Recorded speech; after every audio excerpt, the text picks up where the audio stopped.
କୁଷ୍ଠିତ ଭାବନାର ବଶବର୍ତ୍ତୀ ହୋଇ ଯୁବକ କରିଥିବା ଅକ୍ଷମଣୀୟ ଭୁଲର ପ୍ରାୟଶ୍ଚିତ କରୁଛି ଏବେ ଜେଲର ଚାରିକାନ୍ଥ ଭିତରେ।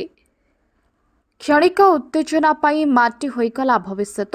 ମୟୂରଭଞ୍ଜ ଜିଲ୍ଲା ବିଶୋଇ ଥାନା ଅଞ୍ଚଳରେ ସାମ୍ନାକୁ ଆସିଛି ଏଭଳି ଏକ ଲଜ୍ଜାଜନକ ଘଟଣା।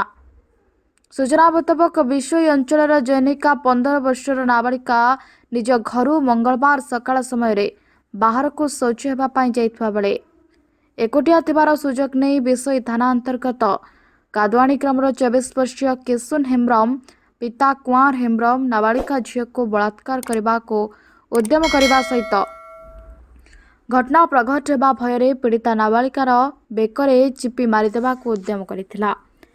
ତେବେ ନାବାଳିକା ଆତ୍ମରକ୍ଷା ପାଇଁ ଉଦ୍ୟମ କରୁଥିବା ବେଳେ ସୁଯୋଗ ପାଇଁ ପାର୍ଟି କରିବାରୁ ପାର୍ଟି ଶୁଣି ନାବାଳିକାର ଭଉଣୀ ଘଟଣାସ୍ଥଳକୁ ଦୌଡ଼ି ଆସିବାରୁ କିଶୁନ ଘଟଣାସ୍ଥଳରୁ ଖସି ପଳାଇ ଯାଇଥିଲା। ଏ ଘଟଣାକୁ ନେଇ ପୀଡ଼ିତାଙ୍କ ସಮೇତ ପରିବାର ଲୋକେ ମାନସିକ ଚାପରେ ପଡ଼ି ପରେ ନେଇ ପୀଡ଼ିତାର ବାପା ବିଶୋଇ ଥାନାରେ ଘଟଣା ସମ୍ପର୍କରେ ଲିଖିତ ଅଭିଯୋଗ କରିଛନ୍ତି। ଅଭିଯୋଗ ଆଧାରରେ ବିଶୋଇ ପୋଲିସ କେସ୍ ନମ୍ବର 16/24ରେ ଏକ ମାମଲା ରୁଜୁ କରି ଅଭିଯୁକ୍ତ ଯୁବକକୁ ଗିରଫ କରି ବାରିପଦା ପୋକ୍ସୋ କୋର୍ଟ ଚାଳନା କରିଥିବା ଜଣାପଡ଼ିଛି। ମୟୂରଭଞ୍ଜ ରାଇରଙ୍ଗପୁରରୁ ଶ୍ୟାମଳନ୍ଦୁ ପରିଡ଼ାଙ୍କ ରିପୋର୍ଟ, ଓଡ଼ିଶା ଟ୍ରେଣ୍ଡିଂ ନ୍ୟୁଜ୍।